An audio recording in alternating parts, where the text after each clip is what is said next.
তুমি কে আমি কে, রাজাকার রাজাকার, তোমার বাবা আমার বাবা, রাজাকার রাজাকার।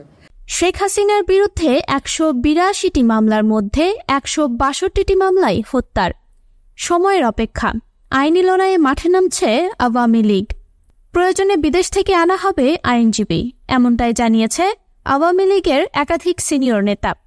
ছাত্র জনতার গণ অভ্যুত্থানের মুখে গত 5ই আগস্ট ক্ষমতা ছেড়ে ভারতে চলে যান আওয়ামী লীগের সভাপতি এবং সাবেক প্রধানমন্ত্রী শেখ হাসিনা।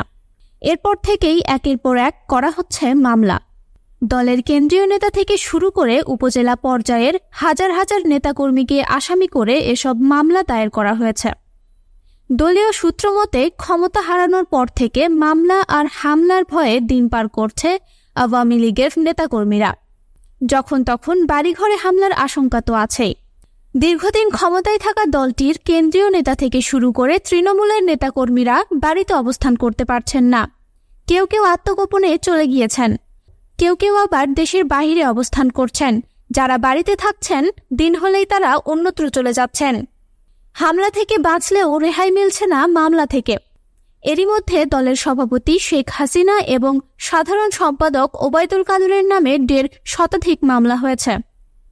নেতাকর্মীদের বিরুদ্ধে দায়ের করা এসব মামলা এবং অভিযোগ মোকাবেলা প্রসঙ্গে জানতে চাওয়া হলে আওয়ামী লীগের যুগ্ম সাধারণ সম্পাদক জানান, দেশের যে পরিস্থিতি, এখনও মামলা মোকাবেলার সময় হয়নি। আইন শৃঙ্খলা পরিস্থিতিও নিয়ন্ত্রণে নেই।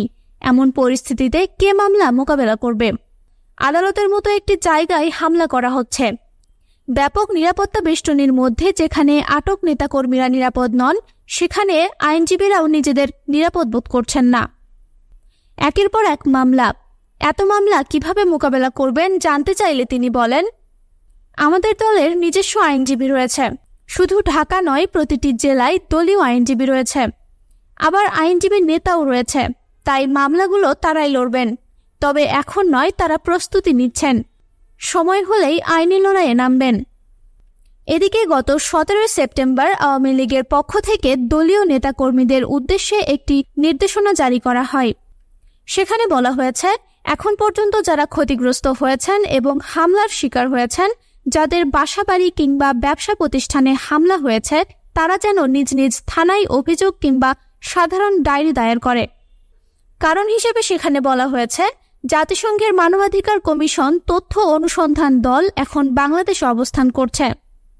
তারা গত 1 জুলাই থেকে 15 আগস্ট পর্যন্ত ঘটে যাওয়া সব ধরনের সহিংস ঘটনার তথ্য সংগ্রহ করবেন।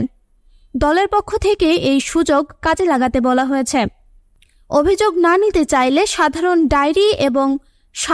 ডায়েরি করতে না দেওয়া হলে জাতিসংঘের তদন্ত দলের কাছে দলীয়ভাবে অভিযোগ দেওয়ার কথাও বলা হয়েছে এই নির্দেশনায়।